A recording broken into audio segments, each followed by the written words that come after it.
I appreciate you coming out today. This informational was put out to roughly 40,000 people, and you guys are the ones that showed up. So thank you for taking the time to come out and learn about SB3, as people call it, refer to it as, firsthand, because we are all going to be affected by this come August 1. A couple admin things before we start. If you need restrooms, they're outside this hallway here. Take a right. Exits are to my left, your right. Today is an informational. This is not a political debate. This is not a political discussion. We have a representative from CPW, from the new unit that was put together to take charge of this, and he is going to pass on information to you. We are not going to talk about politics. If this starts going down a political road, I will shut this down, because we are not here for politics. Whether you agree or disagree with this law, it is a law that will go into effect August 1. I am trying to present this in a way to get you the information. With that, my name is John Pashane. I am the owners of Seven Hills Security. Give you a little bit of background on myself. I'm retired from law enforcement. I was with Pima County Sheriff's Department down in Tucson, Arizona. I spent 9 years Army Guard. In both capacities, I trained everything from high-risk stops to land nav to rappelling to everything and anything that they would let me teach others. Now I'm a civilian instructor. I do teach the CHP classes, anything with rifles, pistols. I'm also a de-escalation instructor. I'm also involved with a board of executive protection professionals, where I will be teaching the new standard for executive protection in the country. I was one of the 14 people chosen to write the test for the national test for that accreditation. So I have a little bit of a training background. If you have any questions about training, if you have any questions about anything from that end, feel free to come up to myself or the other two trainers that are here afterwards, and we'll be happy to answer any questions you may have. With that, I would like to turn it over to Brian Holder, who is one of our businesses from the flyer of Bearhold.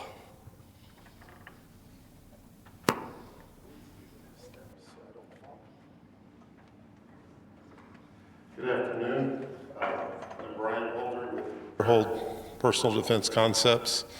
Been an instructor for more years than I can remember now. I also do hunter's ed, concealed carry, but I'm here just like you are to learn about this law because it's kind of not fleshed out very well. So hopefully we get more information. But if you have questions about anything else in the concealed carry world or hunter's ed, I can answer some of those for you after the fact. So is Ben going to get to come talk? Ben is our other instructor, and he's behind the camera trying to do 3 things at once. So hopefully he can come up here. Is he? Okay, he's going to talk for Ben. So as Brian mentioned, Ben Price is the owner of Awareness Analytics. We all do teach together, not only privately, but we also teach through one of the sponsors, that being Northern Colorado Rod and Gun Club. We teach together at least twice a year, and we put on free RSO classes in that capacity. So with the 3 of us presenting this, I would like to thank our sponsors, Dominus Protection, USA Liberty, and Northern Colorado Rod and Gun Club. I'd like to give them all an opportunity just to come up. These are the people that helped make this room available to all of us. This is a free event for all of you, and it's in thanks to the people who were kind enough to sponsor it and pay for the room that you're sitting in right now. So, Ty, come on up.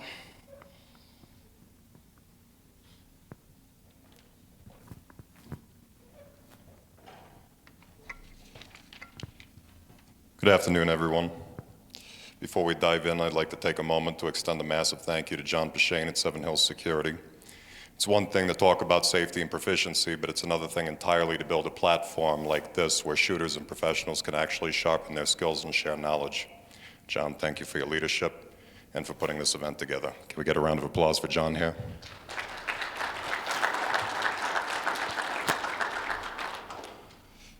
My name is Ty Weeks, and I'm here representing Dominus Protection. We are a private protection brokerage firm. You may ask, what is a protection brokerage firm?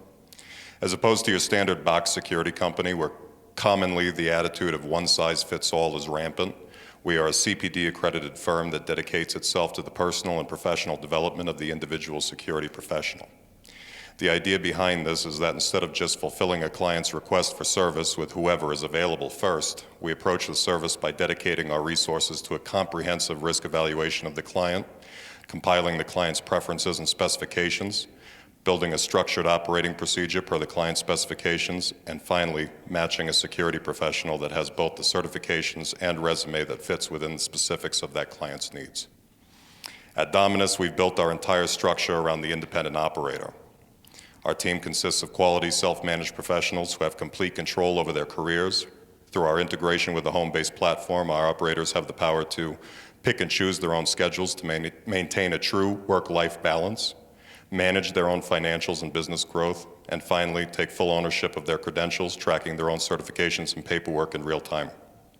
We don't believe in the old-school command and control management style.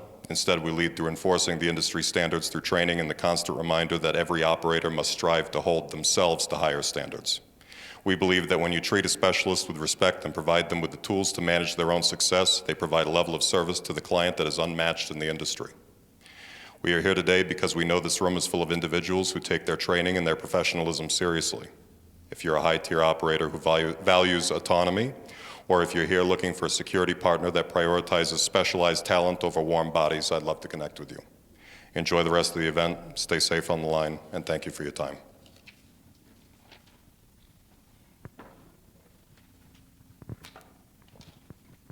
Thanks, Ty. Next up, we'll have Ben from USA Liberty. For those of you not familiar with USA Liberty, they are on Harmony Road here in Fort Collins.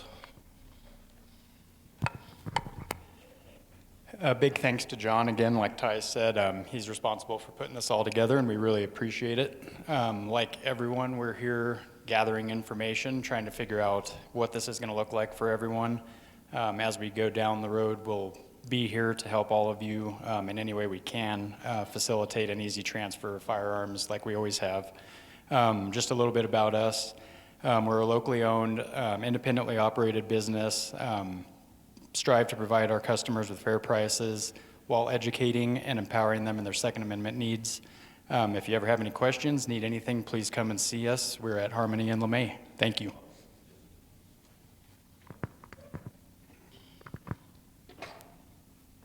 Thanks, Ben. Appreciate that. Next up, we're going to have Cam Rogers. Cam Rogers is a shotgun chair and a large member of Northern Colorado Rod and Gun Club. Going to tell you a little bit about the gun club. Again, these sponsors were really instrumental to getting you guys inside of this building today so that you could have this information firsthand. Thank you, John. All right, as John mentioned, my name is Cam Rogers. I'm the shotgun chair. Northern Colorado Rod and Gun Club, we've been an organization, it's a private club. We've been around for about 77 years now. We're located up 287 right off of Owl Canyon. We have 10 covered pistol lanes. We have 20 covered rifle. We have an archery range. We have tactical bays that members can use. We also have, as far as archery field and shotgun fields, skeet and trap, public events that are held on a regular basis. One thing that I really want to stress is that we take a big focus on making sure that we're helping educate all of our members and the community. Last year, matter of fact, we had a session out at Collindale Golf Course where we covered, 12 to 14 new laws over the last 5 years, just making sure that everybody understands the impacts that some of these new regulations are going to have on all of us who, own guns. We really encourage, obviously, people to come on out. It is currently full as far as the capacity, but we do have an open enrollment coming up in August, on August 5th. And it is a first come, first served. Usually we have about 100 to 125 open memberships at that time. This year, those 125 memberships were taken within about 18 minutes, if I remember correctly. So if you are interested in becoming a member, you jump on our website. I have some flyers in the back of the room. They have a couple links on it.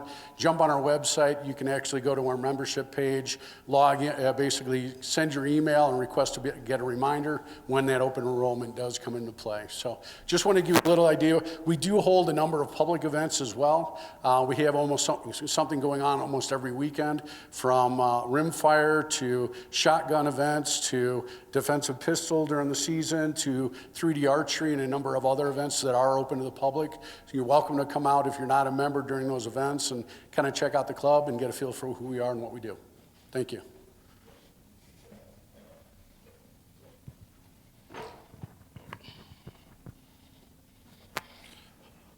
Thank you for that time, guys, to allow the sponsors and presenters to just introduce themselves to you.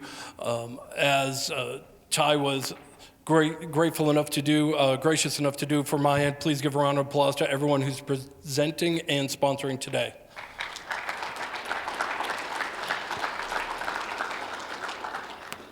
So with that, I would like to introduce Dan Coyle. He is the Firearm Program Safety Manager for Colorado Parks and Wildlife. He is going to give the presentation of SB3. As I mentioned earlier, please, this is an informational, this is not a political discussion. Dan is going to have information for you so that you have the knowledge firsthand in order to know what this is going to look like going forward. And with that, let's welcome Dan.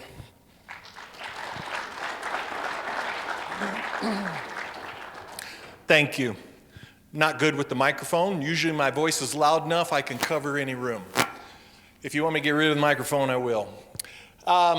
Thanks for having me. And what this is today is really going to be a discussion, really the first discussion, to be honest with you. This is literally the first discussion we've had with anybody. We haven't even talked to our employees yet. We talked to them on Wednesday. We don't have the website up yet. That will be up on Thursday.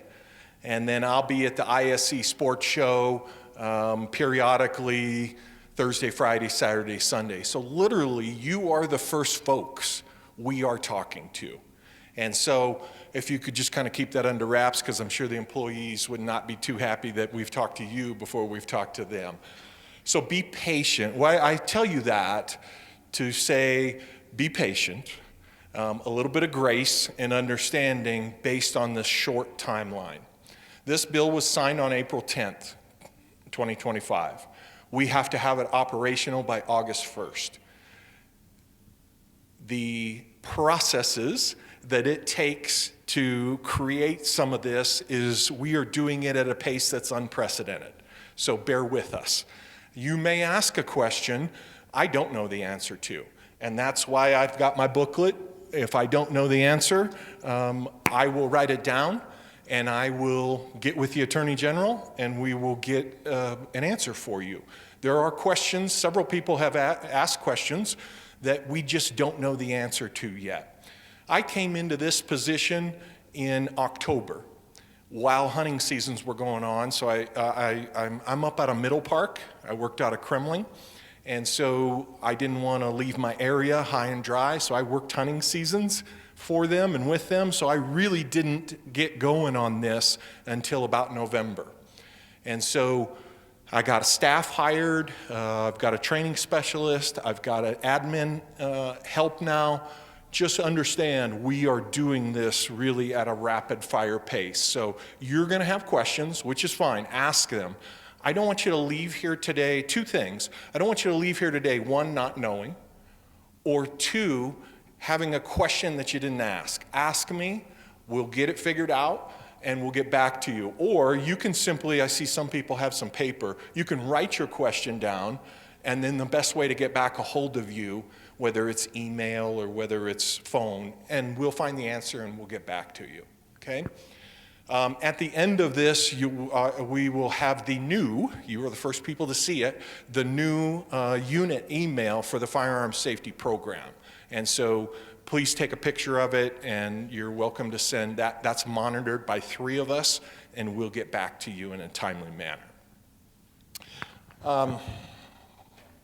Yeah, my clicker. Let me start with an introduction. Over here on my right, your left, is my supervisor, Assistant Chief of Law Enforcement Jim Hawkins. He is here also to help answer questions today. We don't know what we don't know. There are different facets to all of this, whether it's the sheriff's office, whether it's the firearms instructor, or whether it's the gun dealer. And so each of you, and the gun purchaser, each of you has a different set of questions. So when we get to the question and answer part, Jim will come up and you can hit us with the questions and we will try to answer them. If not, we'll write it down and get back. The other person who's not here is really the IT person, which is Kirk Techlitz. Kirk is heading up, you're gonna hear me talk a lot about a database, the firearms safety database. He is really heading up that effort to get the database off the ground. So hopefully you've had a chance to read Senate Bill 3 and really what it is and a lot of what it isn't. My guess is today, after the first 3 or 4 slides on what it isn't, I may lose half the crowd. CPW has a very narrow portion of this. There's, as you can see in the first line there, there's 9 different statutes that SB3 is a part of. I won't even address half of them because they have nothing to do with the purchase of a gun and what we're trying to accomplish. There's magazine capacity, there's mechanized triggers. That has nothing to do with what we're gonna talk about today. So we are gonna focus on the process of what it takes to purchase a specified semi-automatic firearm. You're gonna hear me say SSF, that's why I highlighted it on this slide. Instead of saying the specified semi-automatic firearm, I'll say SSF, that's what it is, and what that process entails come August 1st to purchase those firearms or transfer those firearms. So I didn't give you the complete definition here on this slide. That's the major portion of it there. What should come next is except. That says it's illegal, and so then the next natural progression, or the next part should be except if you are what? You're law enforcement, or what we're gonna talk about today is if you take these different if you apply to the sheriff and you take these different education classes. That's the exceptions to the rule, okay? So I talked a little bit about it. Colorado Parks and Wildlife, what our involvement is. We were tasked by the legislature and the governor to take this program on and run this program for the people of the state of Colorado. These 5 bullets are the main parts of what what is entailed with what my program unit is going to do for folks. We're going to develop and operate that system of records. That's going to be that firearms safety database, and we're going to talk about that at length. One of the other things specified in the statute is that we're going to create the form that the applicant will fill out that will be submitted to the sheriff's department.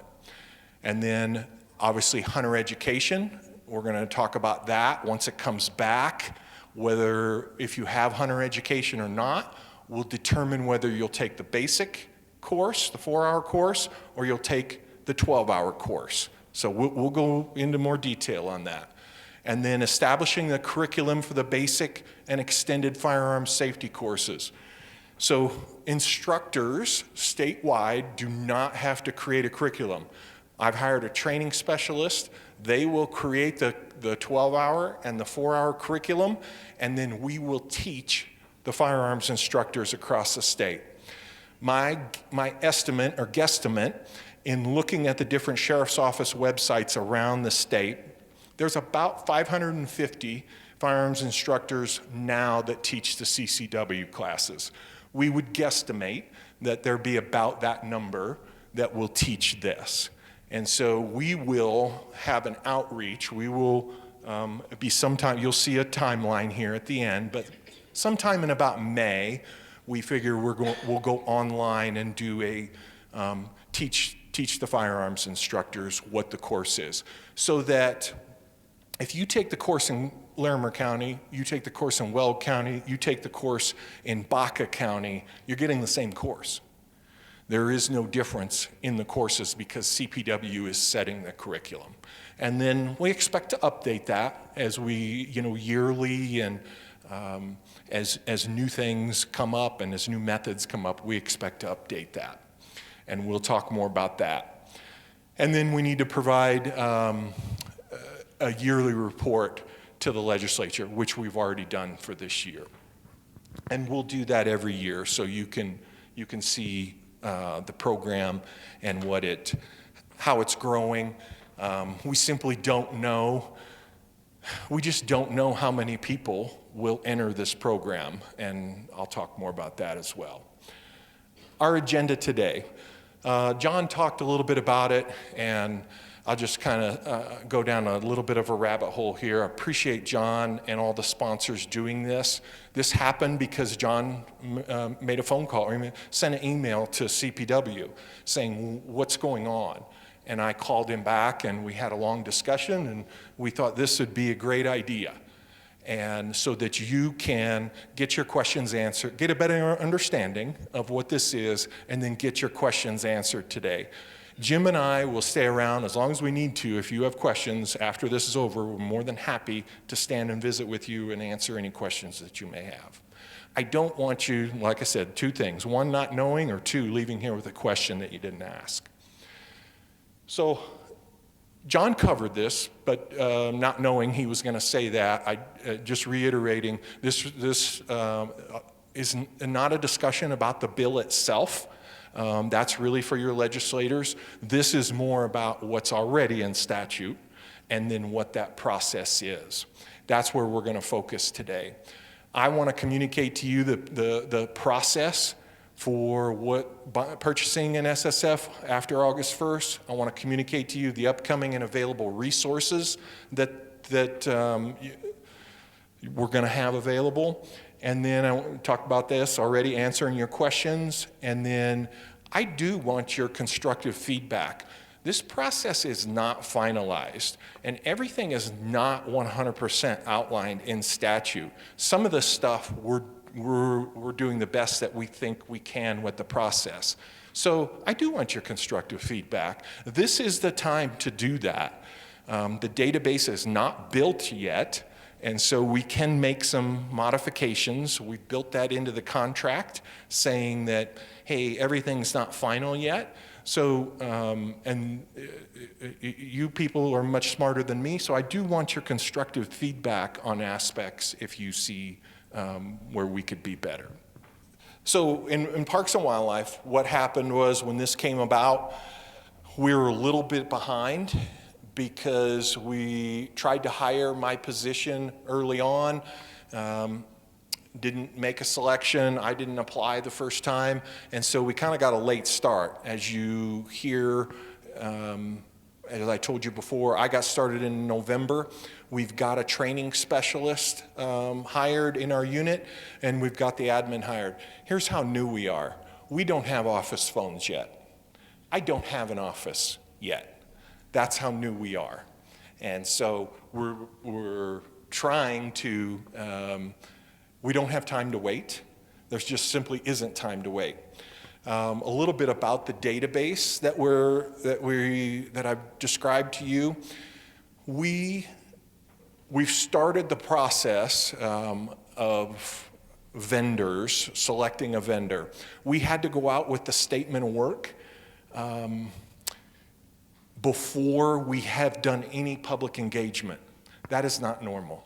We simply just we don't have the time to come get public engagement before, or stakeholder engagement before we got the contract out.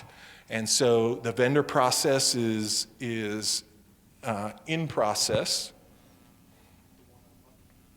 One up top. Oh, I see.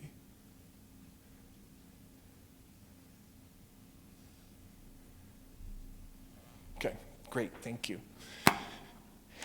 And so I'll finish the thought with the database. So that contract went out for bid in November. We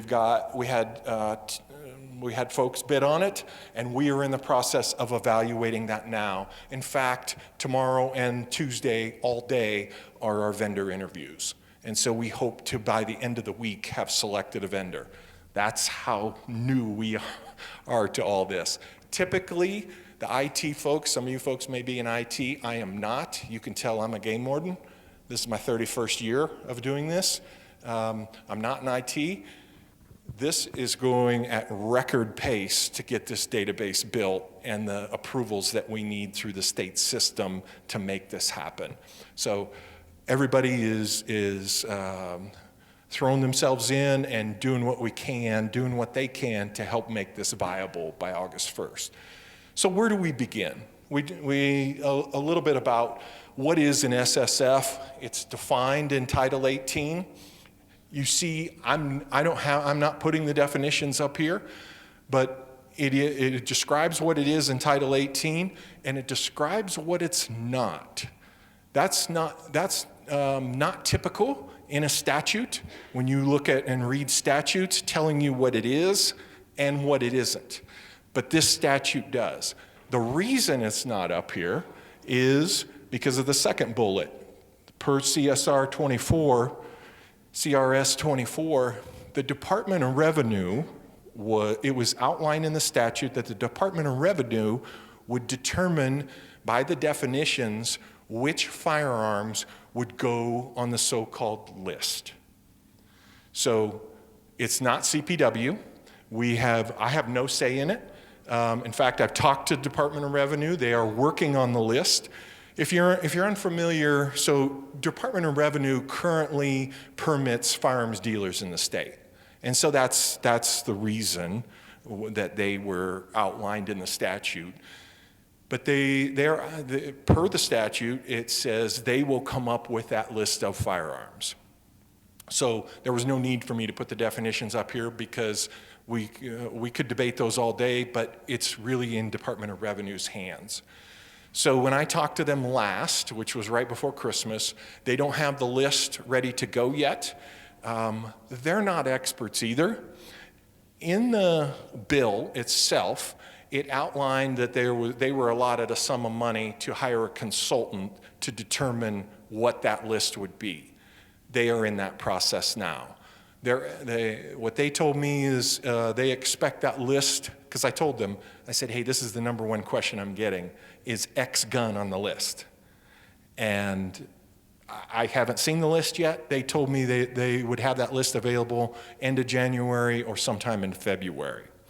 So what'll happen is there'll be a link on our website, and there'll be a link on the sheriff's office's websites, the sheriff's department websites. That list will never be static. I'll never be able to hand you a PDF of that list because as gun manufacturers continue to make guns, that list will be ever living. And so it'll always be a link on the different websites that you'll go in and look at to determine if the firearm you want to purchase is an SSF.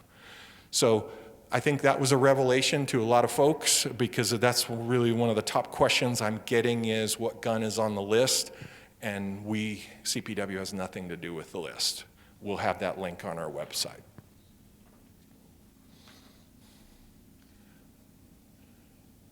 Yeah, okay, let me finish. We talked about the first bullet. I may lose half of you on the second three bullets, and that's okay. There's a Bronco game and an Avalanche game going on. I really care more about the Avalanche game, by the way. But I understand if half the room leaves after the second three bullets. These are the three main questions I'm getting from folks. There's a lot of misinformation going around, and so hopefully this helps. This law does not pertain to those firearms you already own prior to August 1st. Doesn't pertain. Secondly, the law does not affect the purchase of ammunition. For some reason, somebody has been spreading around that you have to take this class to purchase ammunition. And there's nowhere in the statute that it says that. And then lastly, any training or background checks done for the CCW process through the sheriff's office are not reciprocal through this SSF program. And that's a frustration point. But just for those that have CCWs, no, you're still going to have to take the SSF education. All right. I didn't lose anybody. Fabulous. So the customer journey, what's the process, Dan? You told us there was a process. What's this process going to be? There's 2 slides to it, so this is only the first half. But you see in the middle where the arrows are pointing is the firearms safety system or the firearms database. And so those arrows indicate who has to talk to that database. That's what we're building. That's what the interviews that we have the next couple days, that's what that process is. So the first one is down there on the left. So you're going to go online, whether it's the CPW website, probably the sheriff's office website as well, and there's going to be an online application. And you're going to apply online, very similar to the CCW process. It's going to be this very similar information. You're going to fill all that out, and you're going to hit submit, or you could hit print, and you can get a physical copy, because you're going to have to go to the sheriff's department in the second step there with the building. When you're going to have to go to the sheriff's department, and you're going to have to provide a government-issued identification, and you're going to have to produce a public background check that you can Google right now, and there'll come up 20 companies that you can get a background check. So you'll have the application, whether you submitted it electronically or you printed it out and are going to walk in there physically. You're going to take in your government-issued ID and your background check and present it to the sheriff's department. At that time, in the county in which you live. That's important, because we're going to talk about classes, and that doesn't apply when you take the class. Also at that time, the reason I have the red box around that is, that's when you will pay the fees. So there'll be 2 fees that you're going to pay at that time. It's going to be the sheriff's department fee, whatever they determine. That's up to them. There are some of them that have told us they're going to charge nothing, and others said they're going to charge what it takes to run the program. As you can imagine, we're talking about very rural sheriff's departments, Jackson County, that has very, very few folks to be able to help out. And then you're talking about Arapahoe or Douglas County or Larimer County that it's going to be a financial burden to them to be able to do that. And so they will have a fee, and then there will also be the CPW fee at that time. The CPW fee essentially is the fee that runs the program. That's what the way the legislature lined it out in legislation was it would be self-funded. And so that fee will fund the program. So you'll pay both fees at that time, irregardless of whether the sheriff's office denies you. So I'll start talking thumbs up, thumbs down. If the sheriff's department denies you, there's no refunds. So once the fees are paid, the sheriff's department will then process your application, and if it is denied, there is no refund. If it does pass, if they do pass you, you see the second blue arrow. They will enter into the eligibility card. That's a key term, the firearms safety eligibility card. You cannot pass the step 1, the sheriff's department, without them issuing the firearms eligibility card. Now, that could be done in an electronic form, or it could be actually something physical. We're still working through that whole process. It'll depend on vendor selection of the database.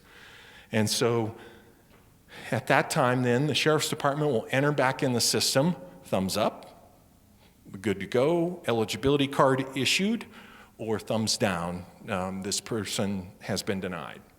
So if it's thumbs up, then we continue on around on the diagram.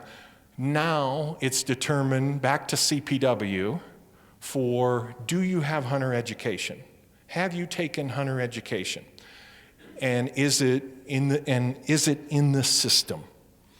And so there can be a couple things that if you've taken hunter education through Colorado Parks and Wildlife, it is most likely in the system. If you, like me, I grew up out of state in the Midwest, and I took hunter education in Iowa. CPW cannot see that I took that in Iowa. So you have to bring your hunter education card to a CPW office and have it verified in the system. What that means is our offices, our folks call Iowa and verify, yep, Dan took it when he was, 10 years old. And then they'll verify you in the system.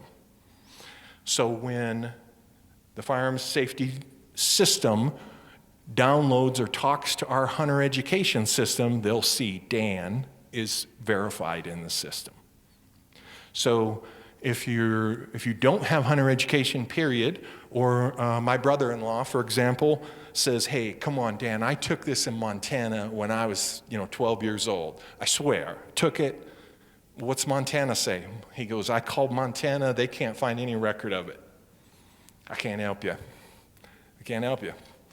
You either got to take hunter ed, or you're going to have to take the extended. So if you don't have hunter education, you'll have to take the 12-hour, the extended course. If you have hunter education verified in the system or certified in the system, then you only will have to take the 4-hour course, which is the next slide.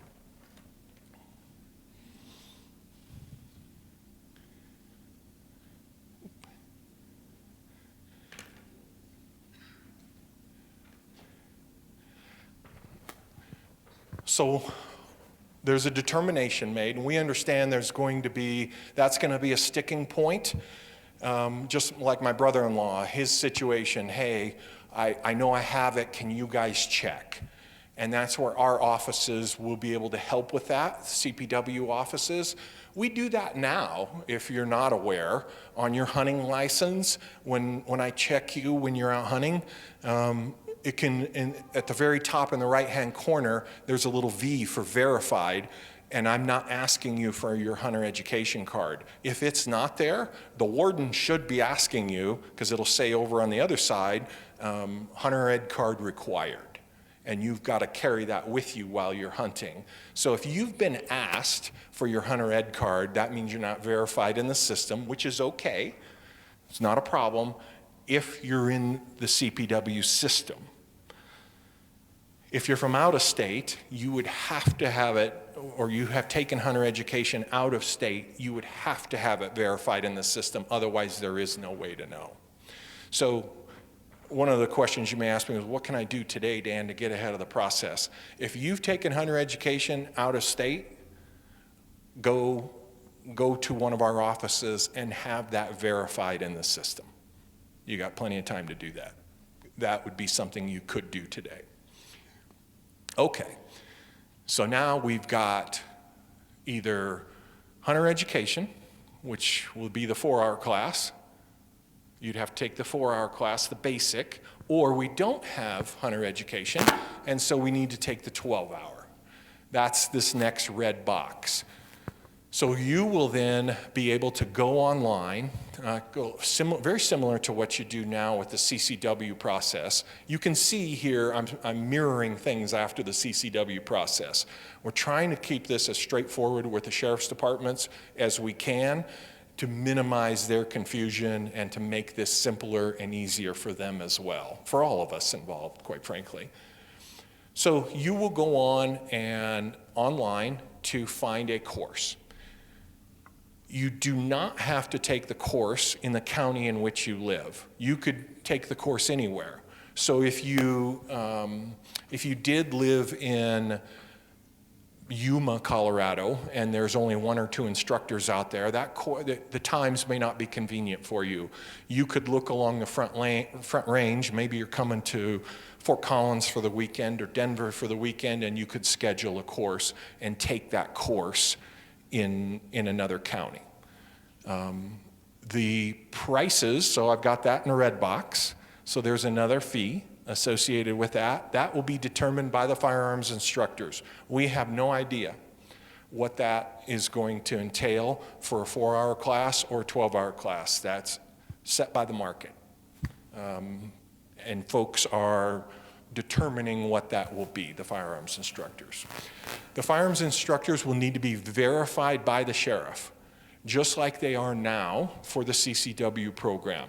CPW, we will have nothing to do with the firearms instructors other than providing them the curriculum. But CPW will not be teaching any of the classes. It will all be by the private firearms instructors, of which we will provide them the curriculum.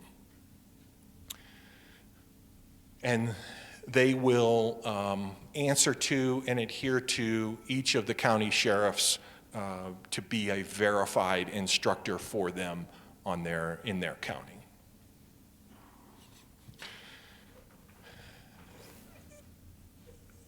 So once you've selected an instructor and you're going to a class, the instructor will be able, there's the first blue line, look in the system and see, do you have the firearms eligibility card? Are you at the green thumbs up? Are you good to go?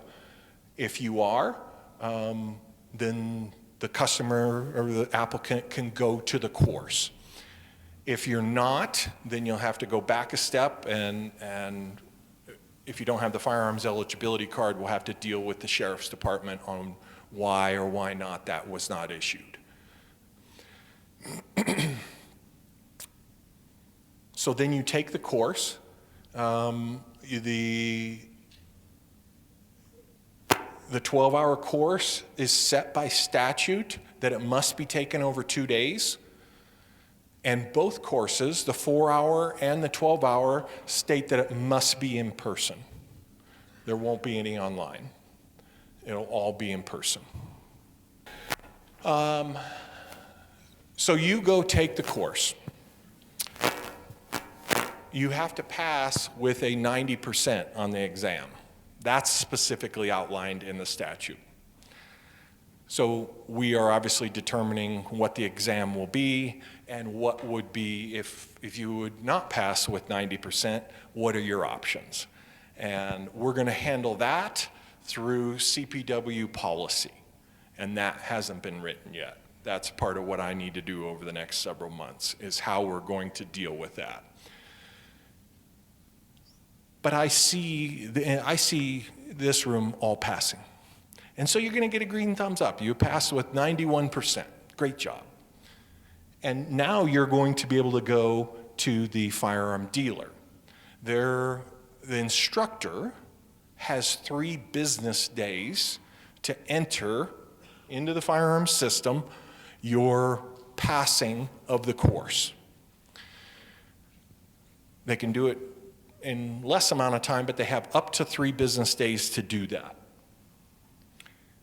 Then you can go to the firearms dealer, purchase, select whatever firearm that's an SSF, and work with the dealer. The dealer, before you purchase that, will look into the system and see, that's the second blue line there. We'll look into the system. Is it green thumbs up? Did they pass the course? If so, then they can sell you the firearm. There will be, notice there's a red box around that. There's associated InstaCheck fees and whatever processing fees that the dealer has in regards to that. And I was just at a dealer the other day, a large dealer, and that fee can vary all over the map, they said. Different dealers will charge different amounts. And then essentially like a normal or any other firearm purchase, it's a 3-day waiting period, and then you're able to get your firearm. So that's essentially the process. You can see it's not straightforward, but we're trying to simplify it as much as we can. However, it does have to talk to the system. The database is important, so the information you enter in your application is important because that will follow you. A couple key things. let me back, I'll back the slide up. A couple key things that you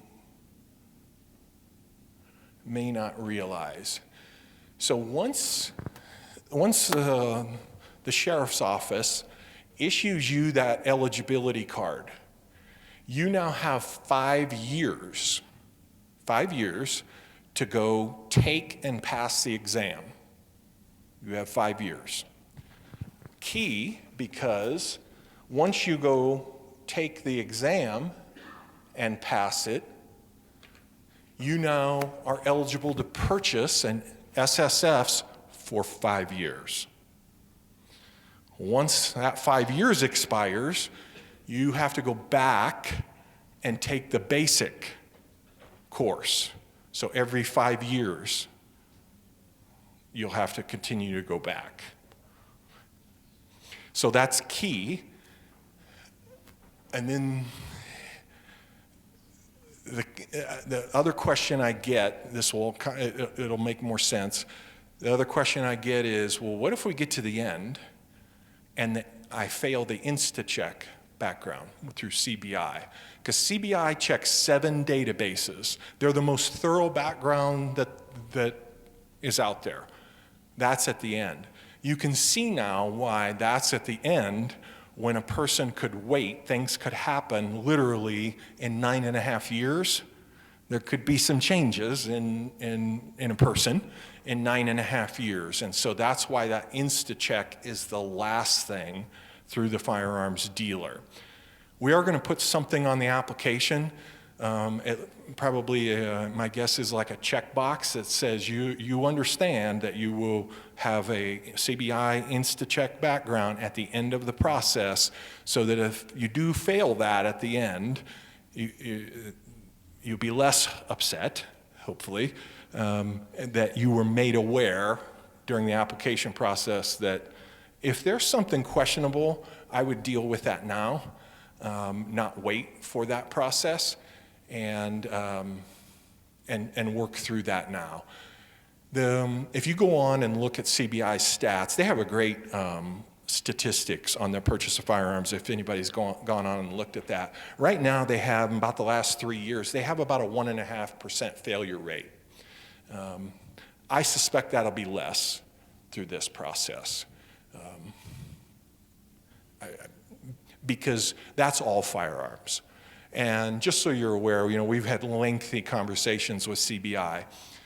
They don't track specified semi-automatic firearms, so that's why we have no idea how many folks are going to want to enter this program. They track handgun, shotgun, rifle, and other. They just don't know. They just don't track it. And there is a Colorado law that says you cannot track gun owners. So they don't track any further of that information. They just track what the dealer provides them. We're almost to the end, almost to the questions. Okay, general timeline. How is all this going to roll, Dan? Well, as you gathered from what I've said so far, everything is literally rapid fire. And so we're going to roll out our website on Thursday. It will have a basic question and answer. Here's how we're going to do this. We want to at least get basic information out there for folks. Know that that's going to change. Know that we're going to keep updating it. Know that we're going to keep adding to it. So please check back on that. What you see on Thursday is not what you're going to see in a month, is not what you're going to see in 2 months, it's not what you're going to see in 3 months. You will continue to see more and more information as we go along. Stakeholder meetings. I haven't even mentioned any of this yet. So we've obviously identified the key stakeholders as the Sheriff's Department, as the firearms instructors, and the dealers, and the general public. And so we are going to have meetings. We're going to hold online and in-person meetings, specific ones for the Sheriff's Department, specific ones for firearms instructors so they can ask questions, and specific ones for dealers, and then same with the general public. So you will have an opportunity to either come in person or online, participate online, you'll see my smiling face again, describing the process. And at that time, you can input also any comments that you may have. The other key one is in March. We will propose our fee to the Colorado Parks and Wildlife Commission, that CPW fee that you're going to pay at the Sheriff's Department when you submit your application, your background check, and your ID. We're proposing a fee at that Denver Wildlife Commission meeting. That's open to the public. You can come and comment at that time. The proposal is entered at the March meeting, and then you'll go down, if you go down to May, you'll see the Wildlife Commission will approve the fee at the Grand Junction meeting. So you have March to May to make public comments about that proposed fee, whether in person or written. And then, so throughout January and February, I'm going to be meeting with the sheriffs next week, and then actually the following week, and we'll start on the website. You will see the meeting dates and times for these public meetings. And I didn't want to list them all here. We are still kind of moving some around based on people's availability, so I didn't have a set list there. So go on to the website and you'll see, if it's on the website, we've finalized the date, time, and place. And then we'll actually start in May, as I said at the beginning, we'll actually start in May with firearms instructors and the curriculum, and getting them up to speed on what the curriculum is and what we can provide for them for the curriculum. And then in June, we'll continue stakeholder meetings if we need to. We have them planned around the state. If they're well attended and people want to come, I'm more than happy to stand up here and talk about the program and what it is and what it isn't. And so we'll continue to have those, and I'm glad to come back if you guys want more. And then July, really, June and July, we're going to be very heavy in that database testing. And then we'll be go live by August 1st. We're actually going to try and be available to go live prior to that, but we're on such tight timelines that everything has to go perfectly, or we won't make it. So, but we're doing everything we can to make it.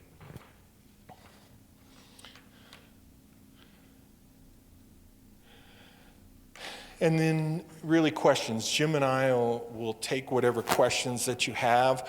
And I'll just say again, know that I've been around and dealt with statutes. It's like I said, my 31st year, but I'm not a lawyer. And so if it's questionable, I'm going to go back and ask the Attorney General. We have an assigned Assistant Attorney General to us to help us through this and be able to ask questions. One of the questions that came up from the county sheriffs was, hey, is there a requirement for live fire in the training?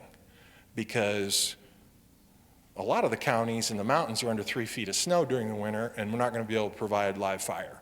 And so that was a question I took to the AG, and the AG says there is no requirement for that.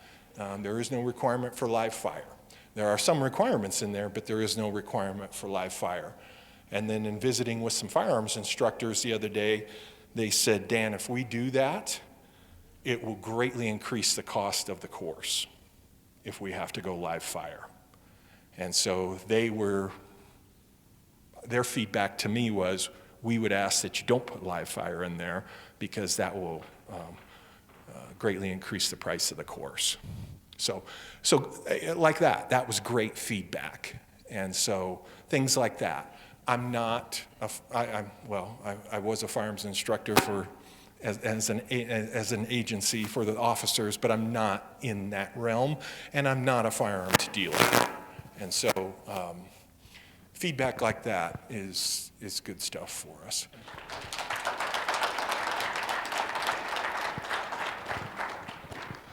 Dan, Jim, thank you very much for coming up here from Denver to put on this information for all of us here. I highly encourage all of you. You guys are the people that showed up. You guys are the people that want this information. We have a number of verified instructors in this room. We have a few FFLs in this room. Talk to the people that are doing the same job as you. There was a question about what can we do? Well, that's what we can do. For those of you on the verified instructor list here in Larimer County, that email that you received came from me. I believe in working together. I believe in the fact that we are all in the same boat and we're trying to get that information out there. So work together with the people that are in the same industry as you. That's how we created this event today. So thank you all for coming. On behalf of Ben Price of Awareness Analytics, Brian Holder of Bear Hold, I want to thank Dominus Protection, USA Liberty, and Northern Colorado Rod and Gun Club. My name's John Pashane from Seven Hills. Thank you.